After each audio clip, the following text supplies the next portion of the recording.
기독교 기초 10번째 마지막 시간으로 기도란 무엇인가 라는 말씀으로 함께 은혜 나누고자 합니다. 오늘 말씀 가운데 성령님의 역사가 임재하고 또 우리 교회와 모든 성도님들 가운데 기도에 불이 붙는 복된 시간이 되기를 간절히 축복합니다. 추석 연휴여서 좀 기쁘고 좀 부담 없이 나오신 분들도 계실 거고 또 멀리서 또 부모님 뵈러 오셨다가 같이 예배드리는 성도님들도 계실 텐데 오늘은 조금 저와 여러분의 폐부를 찌르는 말로 설교를 좀 시작해 보도록 하겠습니다. 좀 아프더라도 잘 들어주시기 바랍니다.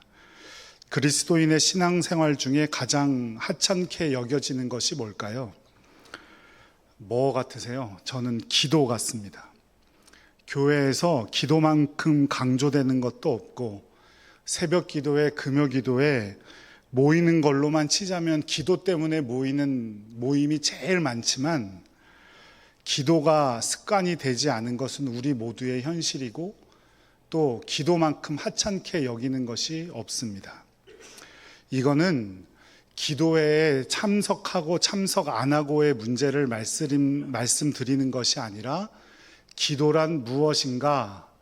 즉 기도란 우리의 모든 삶을 하나님을 향하고 하나님께 맡기는 것을 말하는데 그렇다면 우리는 정말 기도하는 사람인가 하는 것을 여러분에게 제가 묻고 있는 겁니다.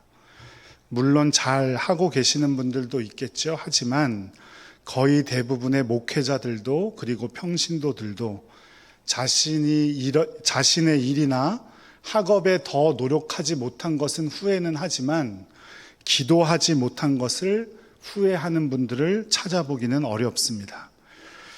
그렇다면 왜 우리는 기도를 그렇게 힘들어하는 걸까요? 첫 번째는 우리 스스로 충분하다고 여기기 때문일 겁니다. 나는 스스로 충분히 잘 살고 있고 내 기준에 의해서 내 삶을 보자면 충분히 만족하기 때문이라는 거죠. 하지만 그리스도인의 신앙생활은 내가 기준이 아니라 하나님이 기준이어야 하고 하나님이 중심이어야 합니다. 하나님이 원하시는 대로 살아가야 되는 거죠. 하나님께서는 전심을 다해서 저와 여러분이 하나님을 찾기를 원하고 계시고 하나님을 향하기를 원하고 계시고 하나님의 방식대로 우리의 인생을 살아가기를 원하시고 계세요. 그렇지만 우리는 죄악된 육신 때문에 하나님과 계속 멀어지고 기도하는 일은 나약한 모습이라고 폄훼하고 내가 이렇게 바빠 죽겠는데 육신적으로도 힘든데 기도해서 무얼 하나 라고 하기도 하며 내가 받아야 할 영광을 괜히 기도해서 하나님께 빼앗기기를 원하지 않는 거죠. 즉 신앙생활도 내 모든 삶의 문제도 내 마음대로 살아가고 있다는 겁니다. 우리 몸에 좋은 것은 대체로 하기 좋은 것이 맞나요? 하기 싫은 것이 맞나요? 내 몸에 좋은 것 하기 싫은 게 많죠. 운동, 식단 관리, 일찍 자는 거, 자기 전에 핸드폰 안 보는 거, 오랫동안 핸드폰 들여다보지 않는 거, 다 이런 게 몸에 좋은 것들인데 하기가 참 힘들어요. 그러니까 우리가 기도를 하기 싫어한다는 건 하나님을 향해서 하나님의 기준대로 살아가기를 싫어한다는 건 그만큼 나에게 좋은 것일까요? 안 좋은 것일까요? 좋은 것이라는 말이겠죠. 그런데 우리는 수많은 시간 동안 스스로를 합리화시키고 스스로 만족함에 빠져버립니다. 기도하기를 꺼려해요. 기도하지 못합니다. 그런데 그런 삶이 얼마나 말도 안 되는 삶인지 오늘 예수님을 보면 압니다. 우리의 구원자고 살아계신 하나님의 아들이신 예수님께서도 기도하셨습니다. 마가복음 1장 35절 말씀 함께 읽어보죠. 새벽 아직도 밝기 전에 예수께서 일어나 나가 한적한 곳으로 가사 거기서 기도하시더니. 예수님이 사역하시는 3년 동안 얼마나 바쁘셨겠습니까? 그리고 오늘 마가복음 1장 35절 전에도 예수님께서 한가하게 계셨던 것이 아니에요. 세례를 받으시고 곧장 40일을 광야에서 지내셨어요. 그리고 40일이 끝나자마자 곧장 복음을 전하시고 제자를 세우셨어요. 그리고 새로운 날이 밝았습니다.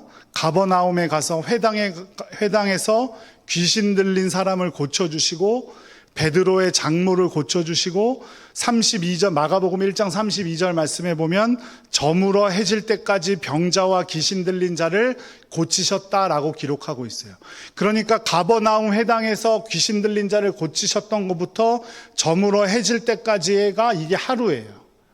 얼마나 바쁘게 지내셨는지 몰라요. 그렇다고 내일은 쉬는 날이냐? 그렇지 않아요. 예수님께는 항상 병을 고쳐달라고 또 귀신을 내쫓아달라고 따라다니는 사람들이 수없이 많았어요. 예수님이 새벽에 기도하셨던 건 오늘이 쉬는 날이어서가 아니에요. 예수님은 병자를 고치셨고 귀신을 쫓아내는 능력도 있으신 분이셨는데 그럼에도 불구하고 새벽에 일어나 기도하셨어요. 왜일까요? 그렇게 자꾸 연습하고 연단해야지만 내 삶이 하나님을 향할 수 있도록 만들 수 있기 때문이죠. 세례를 받을 때도 기도하셨고 한적한 곳을 찾아서 기도하셨고 누가복음에 보면 제자들을 선택하시기 전에도 기도하셨고 제자들에게 자신의 죽음을 처음 알리시기 전에도 기도하셨어요.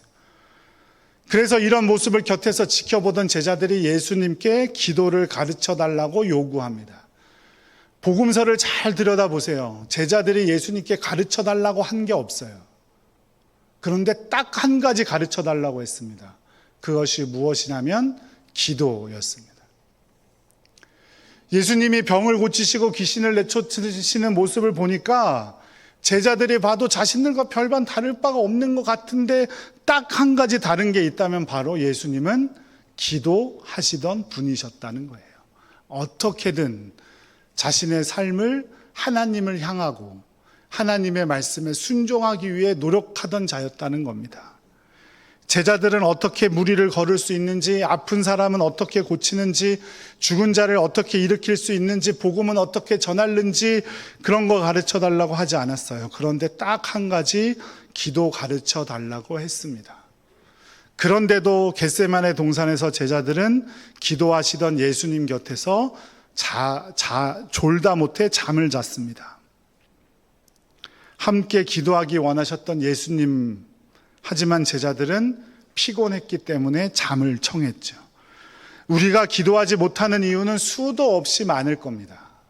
바빠서, 내 삶의 형편이 허락하지 않아서, 또 내일 바쁜 일이 있어서, 나는 원래 새벽잠이 많은 사람이니까, 나는 기도하려고 눈을 감으면 금방 잠이 와서 딴 생각이 들어서.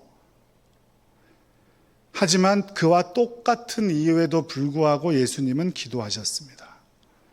그리고 예수님도 자신들은 왜 귀신을 내쫓지 못했냐고 묻고 있는 제자들에게 이렇게 말씀하셨죠. 마가복음 9장 35절 함께 읽겠습니다. 이르시되 기도 외에 다른 것으로는 이런 종류가 나갈 수 없느니라 하시니라. 기도는 능력 자체였다는 겁니다. 우리는 스스로 얻어야 하는 학력이나 돈이나 명예나 인맥 같은 것들이 나의 능력이라고 착각하며 살아가지만 진짜 능력은 바로 기도에서 나오는 것입니다. 기도하지 않는 것은 내가 하나님의 자녀임에도 불구하고 그것을 모르고 살아가는 것과도 마찬가지입니다. 그래서는 안 되겠지만 마치 드라마의 한 장면처럼 내가 재벌에 숨겨진 자녀였다는 것을 알게 되었다고 상상해 보세요. 내가 알고 봤더니 재벌의 자녀였어. 그러면 그거 모른 척하고 살아가실 분 계시겠어요? 그냥 모른 척 그냥 살아가시겠어요? 저 같으면 당장 재벌집으로 뛰어가겠는데요. 내 몫을 좀 내놓으라고. 많은 그리스도인들이 하지만 자신이 하나님의 자녀라는 사실을 숨기고 모른 채 무시하며 살아갑니다. 그리스도인으로서 하나님의 방식으로 살아가야 하고 하나님의 원하시는 길을 걸어가야 함에도 불구하고 내 마음대로 살아가고 있는 거죠. 그리고 그저 예배 한 번 왔다고, 새벽 기도에 왔다고, 금요 기도에 왔다고, 나는 기도하며 살아갑니다 라고 자랑하며 살아가는 겁니다. 눈물 흘려 기도하고 땅을 치며 기도하는 것은 창피한 것이 아닙니다. 너무나 당연한 일이고 우리가 진정으로 그리스도인이라면 기도함으로 살아가야 합니다. 제가 지난 주일에 여기 대전 유성지방 목사님들과 함께 저 수도권에 교회를 3군데 탐방하고 왔는데요. 한 교회는 한 2만 명, 3명만 모이는 교회, 한 교회는 한 2천 명 모이는 교회, 한 교회는 한 200명 모이는 교회였어요. 이 교회의 공통점은 목사님들이 개척하셔서 10명, 20명 모일 때부터 시작하셔서 그 교회가 지금 된 거예요. 그런데 기도하는 공간을 찾아갔죠. 우린 3층 소예배실 기도하지만 3층 소예배실 같은 곳을 찾아갔어요. 새 교회의 특징이 있었습니다. 공통점이 있었어요. 뭐냐면 자리마다 휴지가 크리넥스 티슈가 놓여져 있었어요. 이렇게 장의자에 하나씩 혹은 2개씩. 무슨 의미일까요? 그만큼 눈물로 기도하는 분들이 많다는 의미일 겁니다. 눈물로 기도하는 여러분들 되시기를 간절히 축복합니다. 기도하는 자세, 손을 모으고 눈을 감고 머리를 숙이고 단순히 기도는 그런 게 아닙니다. 또 새벽 기도에, 금요 기도에 참여하는 것, 그게 기도 아니에요. 기도는 진정으로 내 마음과 내 삶의 방식을 하나님을 향하는 거고 하나님께 맞추는 거예요. 그것을 하기 위해서 우리는 그냥 이렇게 있으면 잘 안 되니까 그렇게 잘 맞추려고 노력하는 모습들이 새벽 기도에도 오고 금요 기도에도 오고 퇴근하는 길에 교회에서 들려서 기도도 하고 하는 거죠. 우리가 기도를 어려워하는 또 하나의 이유는 바로 믿음이 부족하기 때문입니다. 하나님께서는 분명히 응답하시겠다고 약속하셨고 더 좋은 것으로 우리에게 주시겠다고 약속하셨어요. 그런데 우리는 하나님께서 주시는 더 좋은 것을 소망하기보다 내가 원하는 대로만 소망하죠. 더 좋은 것을 하나님께서 주시겠다고 약속하셨는데도 불구하고 나는 내가 기도하는 대로만 이루어지기를 원해요. 그것이 나에게 독이 될지도 모르고 그렇게 기도한단 말이죠. 제가 전에도 한번 말씀드렸지만 제가 얼마나 중학교 3학년 때 기도했는지 몰라요. 기숙사 있는 학교 가려고. 그래서 제가 가야겠다 생각했던 학교가 공군기술고등학교라는 학교였어요. 그 학교 들어갔으면 어떻게 됐을까요? 여러분들 뵐 수도 없었을 거고 이렇게 하나님의 사역 잘 감당할 수도 없었겠죠. 그때 그 학교를 떨어지고 나서 얼마나 원망했는지 모릅니다. 하나님 어떻게 나한테 이러실 수가 있냐고. 내가 청소년부, 중고등부, 찬양대도 쓰고 임원도 다 하고 했는데 어떻게 나한테 이러실 수가 있냐고. 독인지 약인지도 구분 못하는 거죠. 근데 그게 우리의 모습이라는 거예요. 사춘기의 자녀들, 안 지난 자녀들도 여기 있고, 이제 지나는 자녀들도 있고, 다 지난 자녀들도 있지만, 부모님들 사춘기 때 기억나세요? 우리 자녀들? 주라고 말 안 듣잖아요. 부모가 주는 게 훨씬 더 좋은 게 분명한데도 불구하고, 엄마가 아빠가 뭘 하냐고 막 난리를 칩니다. 그게 바로 우리가 하나님 앞의 모습이에요. 하나님께서는 더 좋은 것을 주시겠다는데, 그게 독인지 약인지도 구분하지 못하고 내 마음대로 이루어지지 않는다고 한두 번 기도하다 보면 내 마음대로 이루어지질 않으니까 기도하지 않아요. 야고보서 4장 3절 말씀 한번 읽어볼까요? 구하여도 받지 못함은 정욕으로 쓰려고 잘못 구하기 때문이라. 정욕은 육체적인 유혹이나 성욕을 의미하는 게 아니에요. 정욕은 하나님의 뜻에 반하게 하는 모든 욕심을 말하는 겁니다. 하나님의 뜻과 맞지 않는 욕심, 그게 정욕이에요. 그런데 우리는 기도할 때 내 마음대로 구해요. 하나님의 뜻이 이루어지길 구하는 게 아니라 내가 원하는 대로만 구해요. 그러니 이루어지지 않아요. 정욕대로 구하기 때문이에요. 하나님께서 주신 것이 더 좋은 것인데 내 욕심대로만 구하려고 하니 하나님께서 주실 수가 없는 거예요. 에베소서 3장 20절 말씀도 한번 읽어보죠.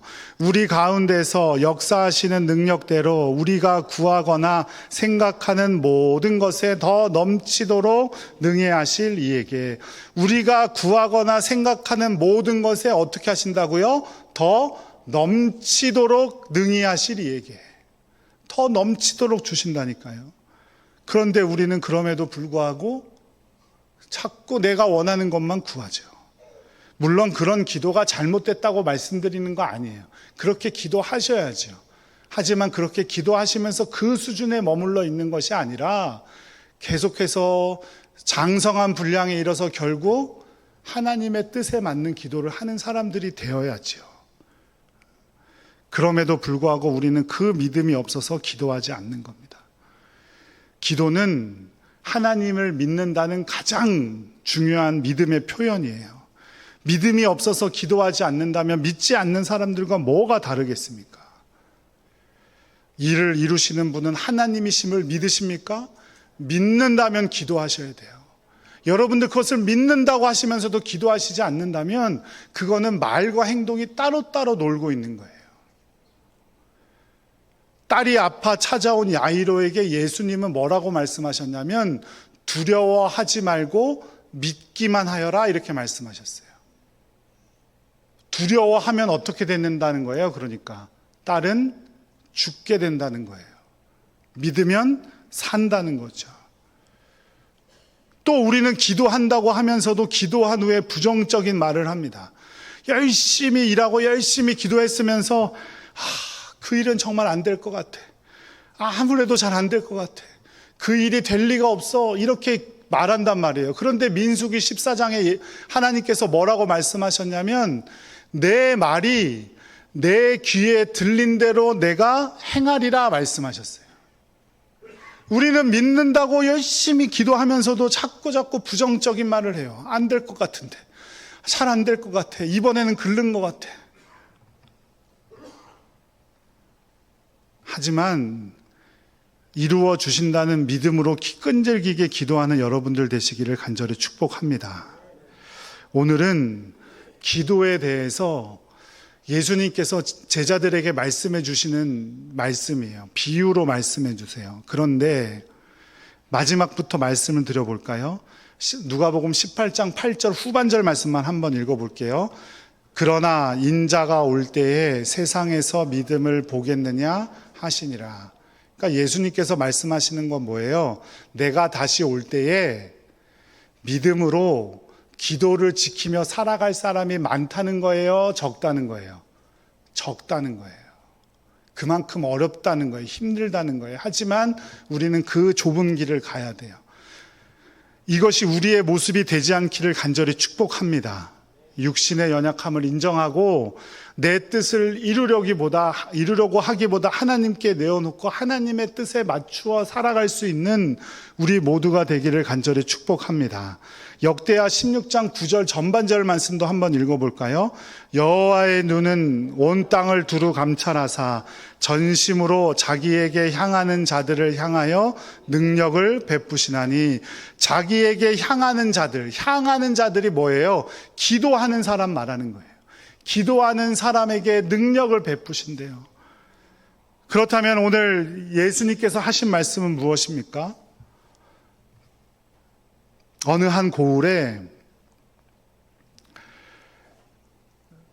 불의한 재판장이 살고 있었고 또 과부가 한 명 살고 있었어요. 그리고 원수에게 이 과부는 억울한 일을 당했어요.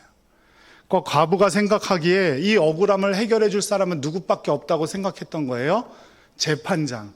불의한 사람이었지만, 하나님을 두려워하지 않고 사람들을 무시한 사람이지만, 이 사람만이 나를 해결해 줄 거라고 믿었기 때문에 불의한 사람이었지만 찾아갈 수밖에 없었어요. 그랬더니 이 재판장이 착한 사람이었기 때문이 아니라 너무 귀찮게 계속해서 찾아오니까 자신이 괴롭지 않으려고 그 원한을 풀어주게 됩니다.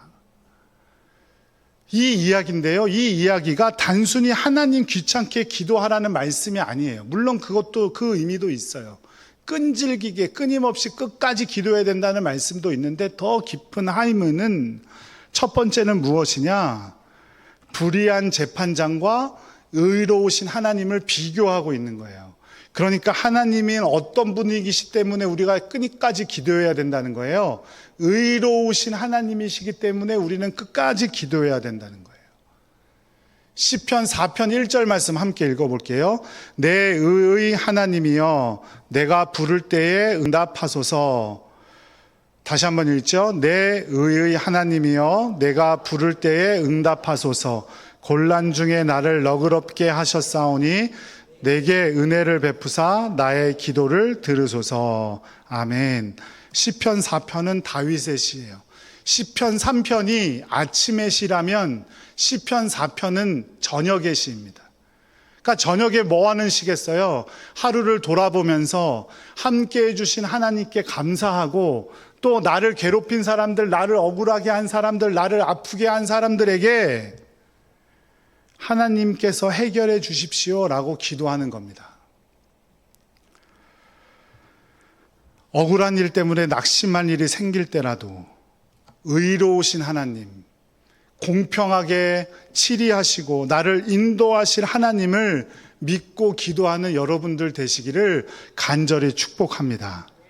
두 번째는 과부라는 말에 우리가 좀 집중해 봐야 돼요. 당시에 과부는요, 사회에서 가장 힘없는 자, 사회적인 약자의 대표가 바로 과부예요. 당시 여성들은 자신의 생존을 오직 남성에게 의지할 수밖에 없어요. 결혼하기 전에는 아버지나 오빠, 남동생에게, 혹은 결혼하고 나서는 남편에게, 남편이 죽고 나면 아들에게.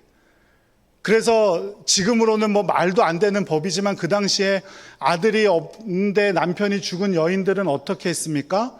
남편의 형이나 남편의 동생과 다시 결혼을 했어요. 왜냐하면 경제적으로 할 수 있는 일이 없었기 때문에. 그 당시 과부들이 할 수 있는 경제적인 활동은 구걸이나 이삭죽기밖에 없었어요. 그래서 초대교회에서는 과부나 같은 처지인 고아를 돌보는 것을 중요한 사명으로 여겼죠. 디모데 전서에 보면 이렇게 말해요. 참 과부인 과부를 존대하라 이렇게 말해요. 여기서 말하는 참 과부는 다른 가족, 그러니까 다시 시집을 갈 남편의 남동생이나 남편의 형도 없는 과부를 말하는 거예요. 정말로 이삭죽기와 구걸할 수밖에 없는 사람들. 그 사람들과 비슷한 처지가 고아예요. 당시는 어린이들이 할 수 있는 일들이 없었어요. 어린이들은 미숙한 존재라고 여겼고 덜 형성된 인간이라고 생각했어요. 그 당시에는. 그런데 부모가 다 죽게 되었다, 그런 저주까지 받게 되었다, 할 게 아무것도 없는 거예요. 그럼에도 불구하고 이들이 할 수 있는 게 뭐라는 거예요? 지금 예수님은 기도라는 거예요. 이런 사람도 할 수 있는 게 기도다. 그러니까 내 상황과 형편이 아무리 보잘것없더라도, 네가 얼마나 연약할지라도 어떻게 뭐 하라는 말씀이에요? 기도하라는 말씀이에요. 그 연약할 때가, 내 상황이 안 좋을 때가 기도할 때라는 사실을 꼭 기억하시기 바랍니다. 연약한 자를 도우시는 하나님, 또 의로우신 하나님께서 우리의 기도를 들어주실 줄로 믿습니다. 그런데 우리는 기도하지 않아요. 왜요? 말씀드렸듯이 내 기준이 오르니까, 혹은 믿음이 없어서. 그럼 이거를 고치기 위해선 우리는 뭘 해야 될까요? 결국 기도해야 합니다. 기도에서 제일 중요한 건 뭐냐면 하는 거예요. 기도하지 않는 분들 많죠. 나는 기도할 줄도 모르고요. 나는 교회 나온 지 얼마 안 돼서 기도할 줄도 모르고 이것도 못하고 저것도 못하고 그러니까 뭐 해야 돼요? 기도해야 돼요. 그런데 그 기도는 누구한테 하는 거예요? 하나님께 하는 거예요. 의로우신 하나님, 연약한 자를 도우시는 하나님께 하는 겁니다. 5만 번의 기도 응답을 받았다는 조지 뮬러라는 인물이 있어요. 왜 자신에게 그렇게 많은 응답을 주셨을까요? 라고 묻는 기자의 질문에 그가 이렇게 대답했어요. 자신에게 믿음의 특별한 은사가 있어서가 아니라 자신은 고아들을 사랑하시는 하나님 아버지께 단순하고 신뢰하는 마음으로 기도했을 따름입니다. 이렇게 말했어요. 이 조지 뮬러라는 사람이 고아원을 운영했는데 총 5개의 고아원에서 2,050명을 아이들을 돌봤어요. 이 고아원을 거쳐간 사람들만 15,000명 정도가 됐을 정도예요. 그를 위해서 고아원을 운영하기 위해서 11만 파운드를 모금했는데 지금 돈으로 따지면 약 2억 원 정도 되는 돈이에요. 이 조지 뮬러가 언제적 사람이냐면 1800년대 사람이거든요. 그러니까 2억 원이란 돈이 많을까요? 지금보다 많을까요? 적을까요? 훨씬 많았겠죠. 그렇게 하는 동안 수많은 놀라운 기도의 응답을 받았는데 그 중에 가장 기본적인 게 이런 거예요. 아침 양식이 떨어졌어요. 한 고아원에. 400여 명의 어린이들과 어린이들을 돌보던 선생님들을 식당에 모이게 하고 엎드려 기도합니다. 기도가 마치자마자 뭐가 도착했어요? 한 마차가 도착했어요. 그 안에 뭐가 있었을까요? 빵과 우유가 있었다는 거죠. 그 근처에 공장에서 직원 야유회로 쓰려고 주문했는데 비가 엄청 오는 바람에 취소돼가지고 고아원에 보내준 거예요. 이게 기본이에요. 이런 기도 응답이. 수도 없이 많은 기도 응답이 있습니다. 이 조지 뮬러의 간증이나 그 책을 보면. 그 놀라운 일을 경험하고도 조지 뮬러는 하나님이 고아들의 아버지시니까 그분이 하신 일일 뿐입니다. 라고 담담하게 대답합니다. 기도하는 여러분들 되시기를 간절히 축복합니다.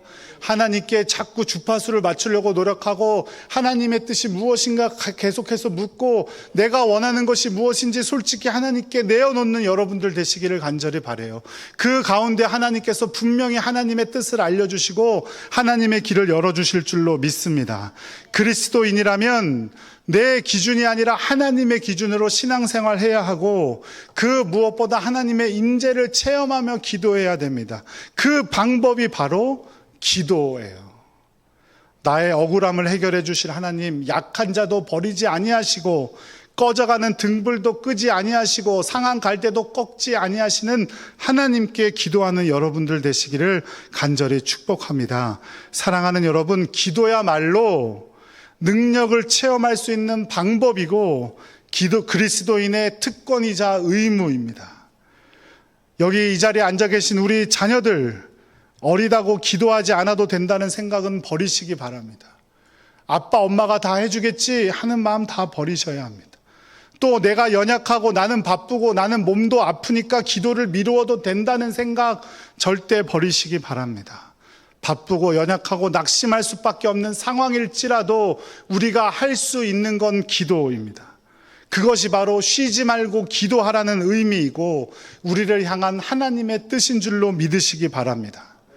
억울하게 누명을 쓰고 있어도 원한이 있어도 내 삶이 내 뜻대로 돌아가지 않을지라도 하나님을 찾고 하나님을 향하는 여러분들 되시기를 간절히 축복합니다. 그것이 바로 기도입니다. 기도로 하나님을 만나고 하나님께서 주신 놀라운 축복을 따라 살아가는 복된 성도님들 되시기를 간절히 기도드립니다. 기도하겠습니다.